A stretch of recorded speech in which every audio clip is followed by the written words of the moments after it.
Hello everybody, my name is Markiplier and welcome back to Sister Location Custom Night. We're going to be attempting the Golden Freddy Challenge, also known as 10-20 mode, the ultimate challenge in Sister Location. Now, I want to say sorry for the long gap between this and the last episode. I know it's been a while, but there were things that were out of my control. I wanted to try it before I left for the UK, but I didn't have time in terms of preparing other videos and going and doing the charity live stream, and then coming back with this horrible sickness that has been with me for about a week now, and then also doing the 12 days of Christmas. It's all been a smorgasbord of work and sickness, and I really wanted to try this before Scott made it easier. And Scott did make it easier by giving more power during this specific night. I'm gonna be doing this, and thankfully, considering my voice is thrashed, I will be able to do this without talking, and I'm gonna concentrate at this very hard, and then afterwards, I'm gonna talk to you guys about my thoughts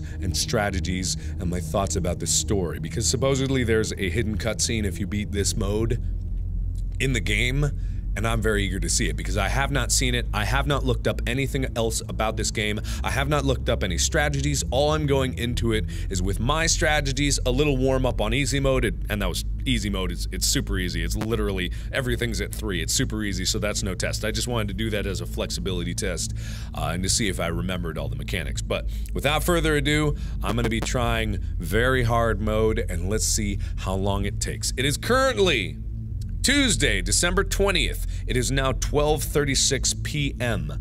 I'm gonna let you know the exact time that I am done. Ready? Here we go.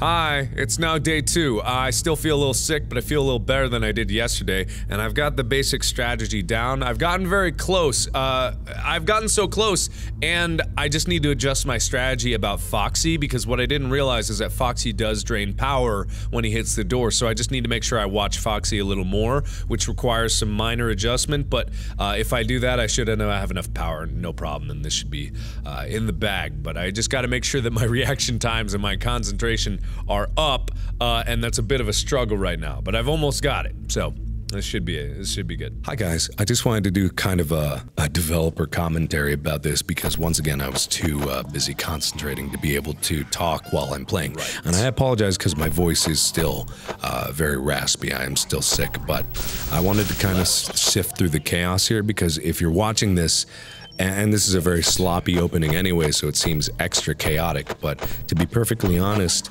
this particular 2020 mode is not that bad. Once you get the rhythm of it, and once you are able to pay attention and focus on multiple different things, it actually turns into an experience that is not too terribly complicated because it is predictable. And when you have predictability, it becomes easier and easier through repetition. Now, this was difficult because my reaction times were lower because I was sick, but I'm not making any excuses about it. Right. I believe that anyone would be able to do this if they had enough focus. So, let me just go from top to bottom in terms of the enemies that I'm paying attention to. You may have noticed that I'm saying left and right, and that's just a reinforcement to know where Freddy is, because when he flips back and forth, it's easy to lose track of exactly where he is. I double reinforce this by moving the camera over to the side that he's on, and then I say it in my brain so I don't forget. And I say it every time that he moves so that I notice every time. So then I'm able to respond to his call out on whether he's on the left or the right side. So after that, the second responsibility is Foxy. You have to pay attention to Foxy, and this is a lot like Five Nights at Freddy's 1. You have to know where he is, or you have to keep the camera on him so he doesn't leave his tent. Because when he bangs on your door, much like Five Nights at Freddy's 1, he does drain your power. Now, not as much as the original game, he only drains like 2 to 3% as far as I know, but it's important to pay attention to him and keep track of him so he doesn't leave his tent much and go bang on your door a whole lot through the whole night. Now this is difficult because the more you flip up your screen, the more you have to risk looking at Yendo. And Yendo is probably the thing that makes this the most difficult. If Yendo wasn't there, this would be so much easier because Yendo is like a reaction time test. If you flip the screen down and he's there, you have to flip the screen back up. But there's also a small chance, I believe probably like a 30% chance that he's not there.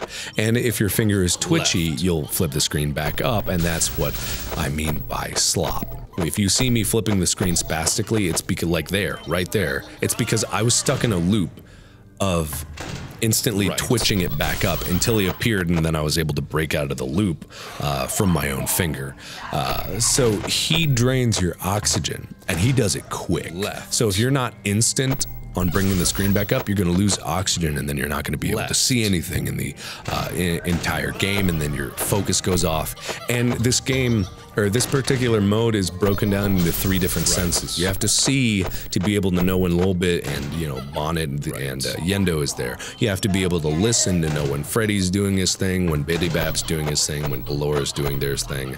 And you have to have muscle memory to know where to put your mouse for the cameras and for Bonnet's nose. So there's 3 different things, and if you remove the ability to see, then your whole plan starts to unravel. Not that it's impossible, but it is guesswork at that point. But after that, Yendo is the hard one, and then everything else kind of falls into place. Bonnet is just like, can you put your hand on her nose? It's just kind of following her left. You try to keep your mouse at a same level on the screen every time you return back. And I think, thankfully, it defaults. After you put the camera down, the mouse resets position to Bonnet's nose level, which makes it a lot easier. And then you just have to move it left. Next up is Ballora, and Ballora's easy. Ballora and Bidybab kind of fall into the same category. You're just listening. Ballora, you're listening until she gets really close. Bidybab, you only need to listen for the metal vent sound that she makes when she's near your door. When you hear that crumpling of aluminum metal, that means that she's very nearby, and you just need to throw down that door until you hear a bang. You got to be careful when you've got a lot of doors down, waiting for bangs until all the bangs clear, and then you can go. And then the next thing that you have to worry about is in part and conjoined with flipping up the screen for Foxy. That's the Electrobab and the mini arenas that are messing with your power and your air. So thankfully, and this is where the pattern comes in, they do go in a pattern. You can get them so they sync up at the exact same time, and then you can take care of them both at once, and it makes my life a lot easier because that's one more variable that I don't have to watch out for. It combines 2 things into just one thing, so you're technically only messing with 9 animatronics. After that, everything starts to fall into place. You know, you've got Lolbit in the back, and that's a little more muscle memory to move over to the LOL keys. But all this is like a balance of oxygen. Not so much power, because power wasn't too big of an issue because I was able to get through this with a few percentage left. But oxygen, being able to see above all else, was the hardest thing. And towards the end here, you can see it's getting really dark, very hard for me to see. And I suppose you could kind of cheat your way around that. You could brighten your monitor really high. You could turn the gamma up really high on your computer, and maybe you could kind of get through that. But I didn't want to do that because it seemed cheap. And so all in all, this makes for a very complicated experience. You have to multitask on a lot of things, but it's not impossible, even though it seems like it might be. There's just a lot of moving parts and a lot of things that you have to pay attention to. And there goes Foxy, but thankfully I'm already at the end of the road here, and I have officially won it. So thanks for listening. What a party pooper!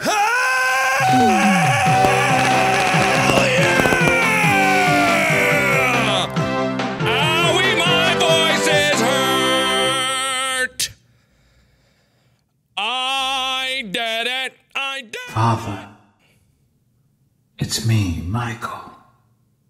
I did it. I found it. It was right where you said it would be. They were all there. They didn't recognize me at first, but then they thought I was you. And I found her. I put her back together, just like you asked me to. She's free now, but something is wrong with me. I should be dead, but I'm not. I've been living in shadows.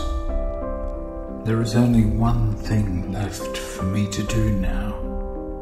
I'm going to come find you. I'm going to come find you.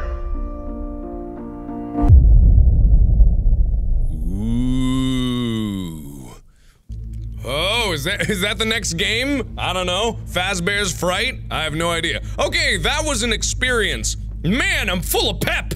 Adrenaline is coursing through my veins. Okay, so a few things about that. When I do think that it is probably impossible to beat it beforehand, because the nights beforehand were 7 minutes and 30 seconds long. This night is 6 minutes long. Each hour is a minute, and therefore there's a minute and 30 seconds of extra time that you would need to do to be able to beat it in its previous incarnation, or at least that's what I'm assuming it is in terms of him giving more power. But in all honesty, I don't think that would have been possible just because of how tight the constraints were. I was having so much problem yesterday is because you have to do these 20/20 modes, you have to focus for like 6 to 8 minutes straight, depending on the game.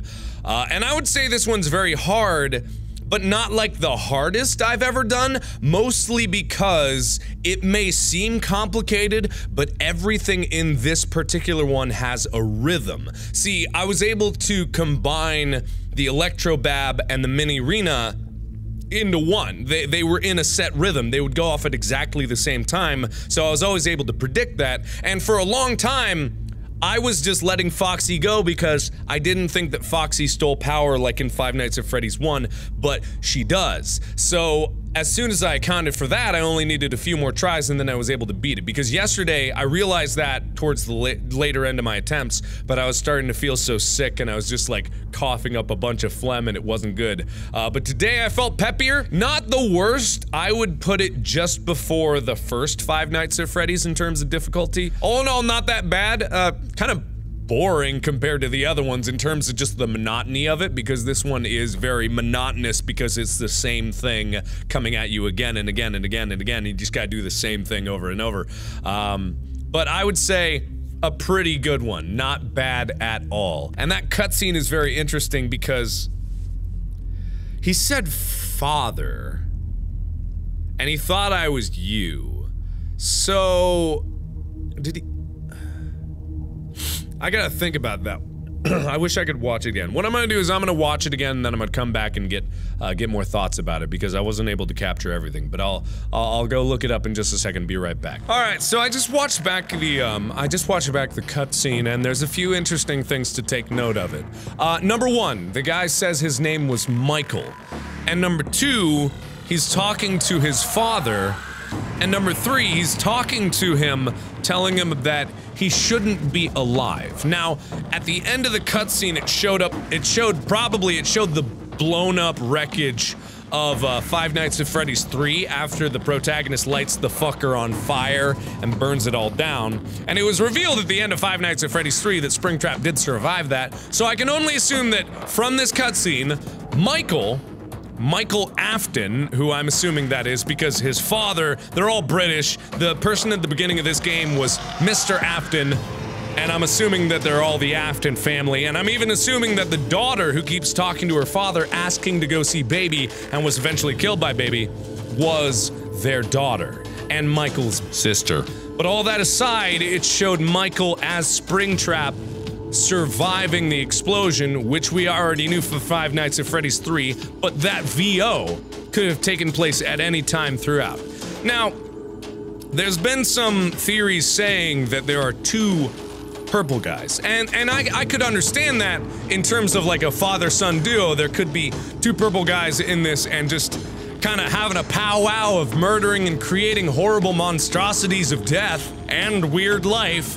And you could kind of see it in terms of the timeline. Now, correct me if I'm wrong. I might be wrong about this timeline, but I believe it goes, the oldest is Five Nights at Freddy's 4, which was 1983 or 4, in the original Fazbear's Pizzeria. Fazbear's Fun Time, whatever it was called. I believe that was the original.